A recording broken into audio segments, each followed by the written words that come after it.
Assalamualaikum warahmatullahi wabarakatuh. Nah, aku selamat berjumpa lagi dengan kami.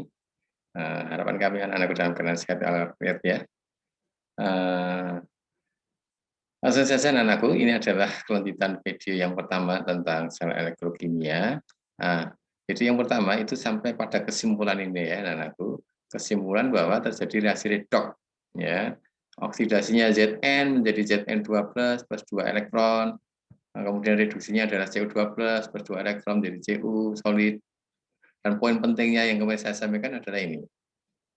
Jika reaksi reduksi dan oksidasi dipisahkan dalam aliran elektron dilewatkan suatu kawat pengantar, maka terjadilah arus listrik. Penekanannya di sini bahwa nafasnya sel fota itu mengubah energi kimia menjadi energi listrik ya ini. Ya, memisahkan tempat terjadinya reduksi oksidasi, aliran elektronnya dilewatkan dalam kawat pengantar sehingga akan menghasilkan sumber arus.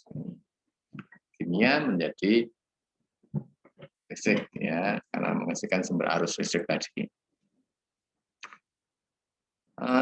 Anak-anakku, dari sini kita akan mencoba seperti apa sih bagan sel volta itu. Kan sudah kita sepakati bahwa yang C ini adalah nafas dari sel volta ya, memisahkan tempat reduksi oksidasi. Nah, seperti apa bagan sel volta dari rancangan C ini? Ini ada.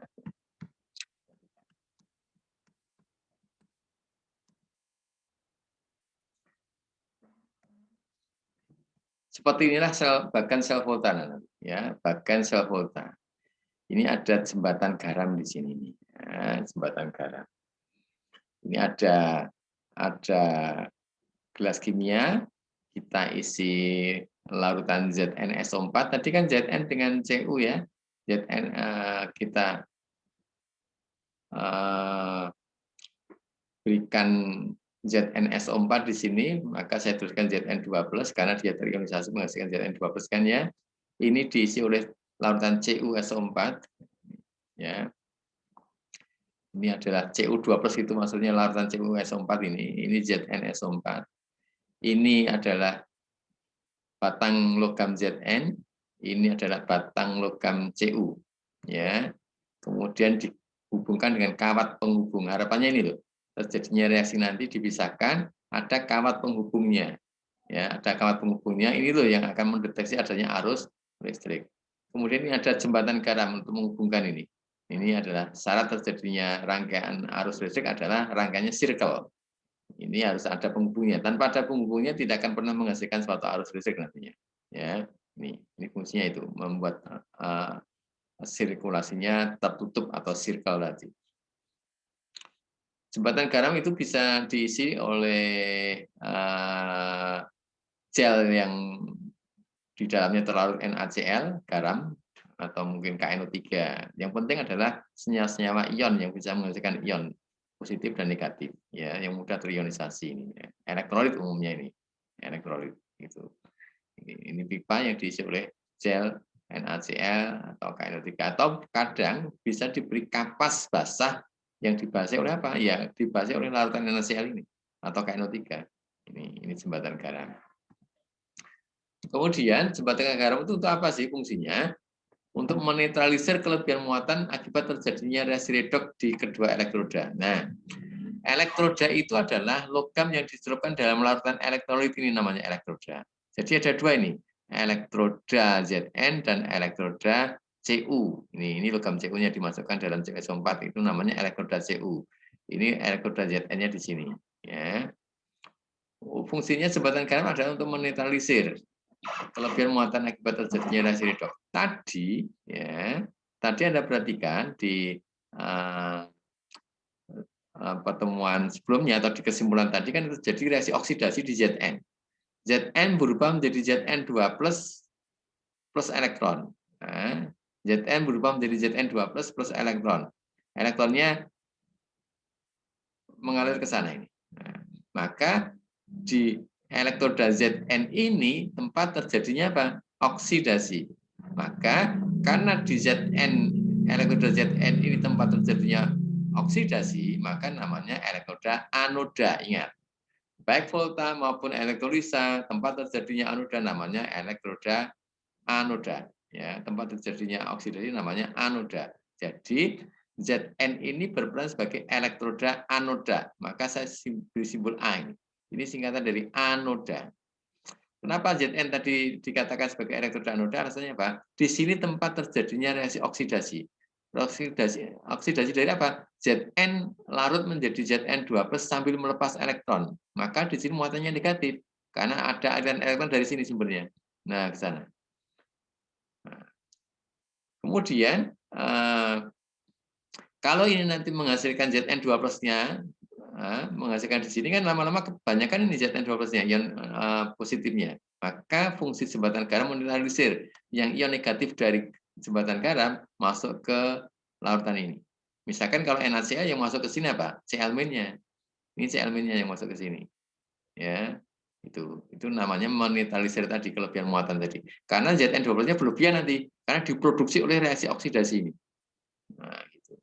Kemudian di sisi ini, tadi di kesimpulan juga dinyatakan bahwa Zn2+ yang mengalir ke sana, itu ditangkap oleh Cu2+ ini membentuk Cu solid, sehingga nanti lama-kelamaan di sini bisa dikatakan agak tebal karena terbentuk di sini, ya nempel di sini agak tebal. Kalau Zn ini malah justru berkurang karena larut, elektronnya naik ke sana. Kalau Cu-nya di sini justru semakin tebal. Karena C2+-nya nanti menangkap elektron yang dari Zn di sini ke sana, ditangkap membentuk Zn solid yang menempel di elektroda ini. Nah, karena elektroda Cu itu tempat terjadinya reduksi, yaitu Cu2+ menangkap elektron, maka elektroda Cu ini disebut sebagai elektroda katoda. Ya, tempat terjadinya reaksi reduksi adalah katoda, maka elektroda Cu adalah katoda. Maka ini simbolnya K. Nah, kok mutannya positif? Otomatis karena ini tadi sumber elektronnya dari sini sehingga di sini bermuatan negatif, maka katoda bermuatan positif. Maka yang harus kamu ingat adalah anoda pada sel volta muatannya negatif. Katoda pada sel volta muatannya positif. Ini harus kamu ingat. Nanti kalau kamu sudah belajar tentang elektrolisa, kebalikan anak-anakku. Anoda itu justru yang bermuatan positif, katoda yang negatif. Kalau sudah belajar. Kita belajar sel volta dulu ya. Jadi saya ingatkan, anoda bermuatan negatif pada sel volta. Katoda bermuatan positif pada sel volta. Itu ya, itu tentang prosesnya. Kemudian, ini sudah saya simpulkan tadi. Zn berperan sebagai anoda alasannya tadi, ya. Di sini tempat terjadinya oksidasi, Cu sebagai katoda. Tadi sudah saya jelaskan. Ini pun juga sudah saya jelaskan. Anoda merupakan kutub negatif, ya. Ini kutub negatif. Mengapa? Karena terjadinya pelepasan elektron di sini. Maka di sini munculnya kutub negatif. Katoda kutub positif. Ini otomatis ya. Kalau ini negatif pasti di sini yang positif. Gitu. Nah, ini adalah reaksi yang terjadi yang tadi sudah kita simpulkan. Reaksinya ini ya. Zn menjadi Zn2+ plus 2 elektron. Nih, Zn menjadi Zn2+, 2 elektronnya naik ke sana. Nah, kemudian setelah itu ditangkap oleh Cu2+ membentuk Cu solid nempel di sini. Ini Cu2+ plus 2 elektron membentuk Cu solid. Sehingga reaksi totalnya atau reaksi redoksnya ini. Nah, Zn solid plus Cu2+ aqua menjadi Zn2+ aqua plus Cu solid. Ternyata terbaca beda potensialnya dengan voltmeter ada 1,1 volt. Artinya apa? Ini adalah menghasilkan suatu potensial sel. Artinya apa? Bisa menghasilkan arus listrik. Ya, bisa menghasilkan arus listrik. Karena ada aliran elektron ini loh nafasnya sel volta memisahkan tempat terjadinya reduksi dan oksidasi, elektronnya dialirkan lewat kawat pengantar, maka dia akan dapatkan arus listrik. Ini jika kamu ganti dengan lampu bohlam kecil, itu bisa nyala, anak. Bisa nyala. Itulah bukti bahwa dia bisa menghasilkan arus listrik. Tuh, Anda bisa praktek, ya, Anda bisa praktek. Cari seng banyak atau diganti besi boleh. Ini tembaga itu bisa kamu beli atau bisa juga kamu ambilkan dari kabel listrik yang warnanya coklat-coklat itu kan tembaga gitu. Ya, yang isinya logamnya coklat-coklat itu kan tembaga. Inilah bahkan sel volta yang kita dapatkan dari memisahkan reaksi oksidasi reduksi sehingga nanti bagan sel volta ini harapannya menghasilkan suatu arus listrik. Ternyata tercatat kalau memasakkan antara Zn dengan Cu, beda potensialnya adalah 1,1 volt. Dengan catatan memang konsentrasi ini dirancang 1 molar. Konsentrasi larutannya 1 molar. Itu anak-anak itu tentang bagan sel volta dari menyimpulkan peristiwa terjadinya reaksi reduksi oksidasi pada Cu, Zn yang kita ulas sebelumnya di video pertama. Nah, kemudian ini, kalau potensial selnya ini 1,1 lah, E-nya ini berapa ini? E-nya Zn menjadi Zn12 berapa ini? Berapa ini? Nah, ini akan kita bahas. Apa sih ini sebenarnya? Ya. Ini namanya potensial elektroda. Potensial elektroda ini potensial elektroda sel. Kenapa sel? Karena gabungan reduksi dan oksidasi. Ya, gabungan reduksi dan oksidasi maka namanya E-sel, potensial elektroda sel. Nah, dari reaksi yang terjadi kita bisa menuliskan notasi sel. Ini penting sekali, keterampilan menuliskan notasi sel, anak-anakku. Kalau kamu punya reaksi yang terjadi macam ini, kamu harus bisa menuliskan notasi selnya, ya. Harus bisa menuliskan notasi selnya.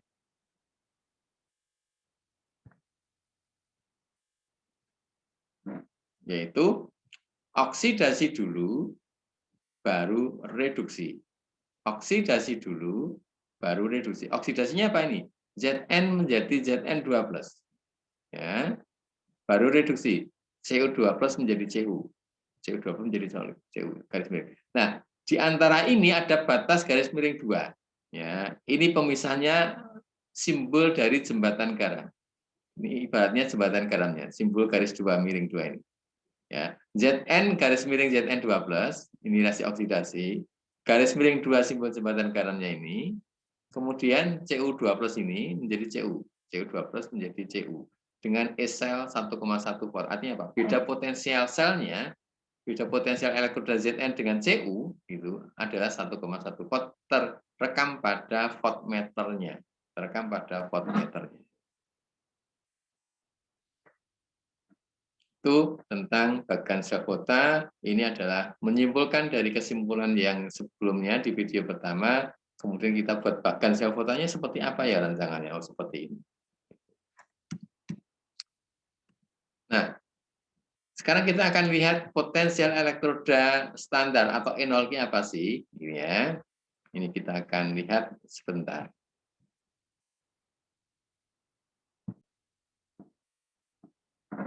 Jadi anak-anakku kita akan bisa lanjutkan lagi. Ini sudah saya tampilkan potensial elektroda.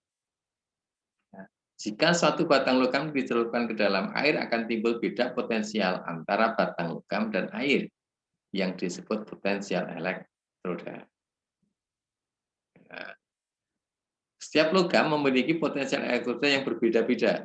Jika dua sistem elektroda dihubungkan, akan terjadi arus listrik karena perpindahan elektron dari potensial elektroda yang besar ke potensial elektroda yang kecil. Seperti yang tadi, ada sel volta, ada Zn, ada Cu, itu beda potensialnya ada, maka ada aliran dari yang besar ke yang kecil.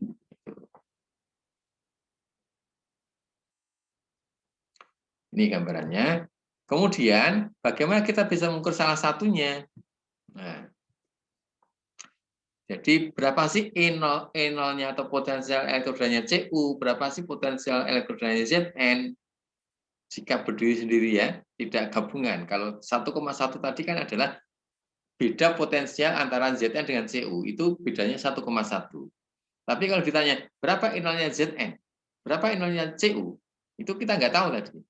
Nah, ternyata bisa kita ukur dari ini, anakku. Ya. Kita bisa mengukur potensial elektrodanya Cu berapa, Zn berapa, itu dari metode ini. Ini Anda perhatikan. Potensial suatu elektroda tunggal sangat sulit ditentukan secara langsung. Jadi E0-nya N berapa, CU berapa itu nggak bisa secara langsung. Oleh karena itu diperlukan dua sistem elektroda yang membentuk sel. Jadi ada sel pembandingnya, elektroda pembandingnya. Dengan salah satu elektroda memiliki harga potensial 0. Jadi pembandingnya kita cari yang 0. Sehingga potensial elektroda yang lain dapat diukur melalui voltmeter. Nah, potensial elektroda yang harganya 0 itu adalah potensial elektroda hidrogen. Yaitu sistem elektroda pembandingnya adalah elektroda hidrogen dengan harga potensial elektrodanya 0 pada semua suhu. Jadi kalau kita akan mengukur berapa N0-nya Zn, yang satu elektroda hidrogen, yang satu yang akan diukur. Berarti ini Zn. Larutannya yang mengandung larutan Zn, misalkan ZnSO4. Kalau kita akan tahu berapa N0-nya Cu, berarti ini yang hidrogen, di sini yang Cu, larutannya mengandung CuSO4, misalkan, yang mengandung logam Cu. Kalau kita akan ukur berapa N0-nya Fe, berarti ini elektroda hidrogen, yang di sini adalah logam Fe, dan larutannya adalah larutan yang mengandung ion Fe, misalkan FeSO4. Seperti itu. Ya, sehingga dengan metode ini kita akan mempunyai data ini ya anak-anakku. Ya. Kalau ini tadi adalah gambaran elektroda hidrogennya yang diberi harga 0 tadi ya. Beri harga 0 tadi. Tidak usah kita tampilkan saja.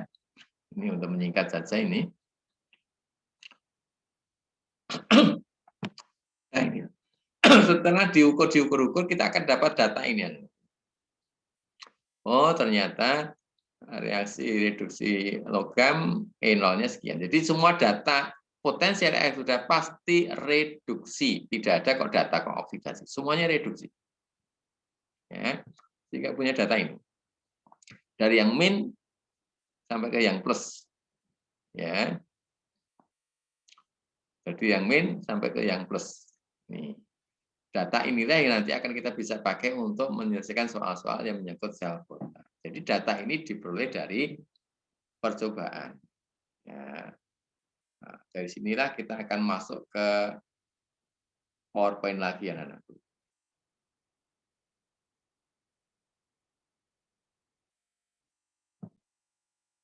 Nah, dari data tadi anak-anakku, kalau kita sudah dapatkan data N0 dan sebagainya tadi, ya dari percobaan tadi, kita akan membuat suatu deret yang namanya deret volta. Ini fungsinya untuk mempermudah mempelajari tentang harga E0 tadi dan mengartikan apa sih harga E0 itu. Ya. Dari data tadi, kan ada yang E0-nya 0 volt yang dipakai standar tadi ada hidrogen ya, E0 voltnya kan hidrogen tadi.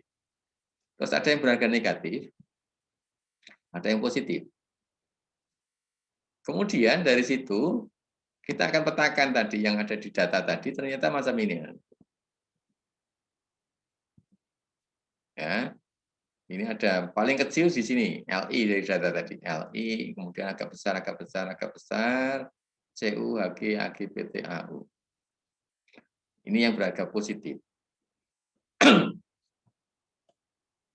Kemudian kalau kita singkat anak-anakku, secara garis besarnya kalau kita buat dari data ini adalah kalau kita lihat ternyata golongannya model kecenderungannya macam ini. Nah, ini adalah kita golongkan sebagai logam. Nah, dengan coba artikan. Apa sih sebenarnya harga E0 negatif? Harga E0 atau potensial elektroda standar harganya negatif artinya apa? Artinya apa? Dia adalah lebih sukar mengalami reduksi dibandingkan H+. Jadi harga E0-nya negatif itu artinya dia lebih sukar mengalami reduksi dibandingkan ion H+. Yang mengalami reduksi kan ion H+. H+ menjadi H2. Ya. Ini arti negatif artinya dia lebih sukar mengalami reduksi dibandingkan ion H+. Kalau begitu yang positif lebih mudah mengalami reduksi dibandingkan ion H+. Nah, itu artinya. Jadi Arti negatif itu lebih mudah, lebih sukar mengalami reduksi dibandingkan ion H+. Kalau positif lebih mudah mengalami reduksi dibandingkan ion H+. Yang paling gampang ya tentunya N0 paling besar. Paling gampang reduksi, paling besar N0-nya. Paling sukar reduksi berarti paling kecil N0-nya. Gitu kan? Paling kecil itu ya paling negatif di sini. Tapi membandingkannya boleh ya antar positif, antar negatif. Misalkan CO dengan Hg, ya mana yang besar, mana yang kecil. Kalau deretan ini kan yang besar yang Hg. Berarti Hg lebih mudah mengalami reduksi dibanding Cu. Tapi kalau dibanding H, dua-duanya lebih mudah. Jadi saya ulangi, positif artinya lebih mudah mengalami reduksi dibanding ion H+. Ini lebih sukar mengalami. Kalau dikaitkan dengan reaksi oksidasi, ya tinggal balik. Karena kalau negatif itu lebih sulit mengalami reduksi dibandingkan ion H+, maka kalau dibalik, dia lebih mudah mengalami oksidasi dibandingkan H2. Yang mengalami oksidasi bukan ion H+, tapi H2. H2 menjadi H+.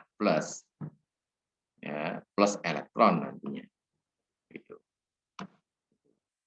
Ini saya simpulkan H.